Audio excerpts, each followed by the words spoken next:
భగవన్నామస్మరణను మించినటువంటి రక్షణ సాధనమే లేదండి. నిరంతరం మనస్సులో నమశివాయ నమశివాయ నమశివాయ అనే పంచాక్షర మంత్రం నడుస్తూ ఉండాలి. దీనికి ఎవరో గురువు గారు ఉపదేశం చేయాలి, చంద్రగ్రహణం రావాలి, సూర్యగ్రహణం రావాలి, ఈ చేదస్తాలన్నీ పక్కనట్టండి. మనస్సుని మించినటువంటి తీర్థం లేదు, శరీరాన్ని మించినటువంటి క్షేత్రం లేదు, అంతరాత్మను మించినటువంటి గురువు లేడు, జీవితాన్ని మించిన గ్రంథం లేదు. అందరికీ ఇదే ఉపదేశం అనుకోండి. హాయిగా నమశివాయ నమశివాయ నమశివాయ. రాత్రి పడుకున్నా సరే నిద్ర పట్టకపోతే నమశివాయ, లేచి మొహం కడుక్కుంటూ ఉంటే నమశివాయ, అన్నం తింటుంటే నమశివాయ, ఎవరన్నా కనపడితే పలకరింపు కూడా నమశివాయ, మీరు ఫోన్ ఎత్తి మాట్లాడవలసి వస్తే నమశివాయ.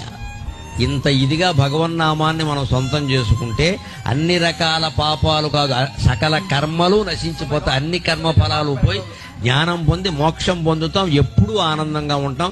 భగవన్నామస్మరణ అంత గొప్పది. అలా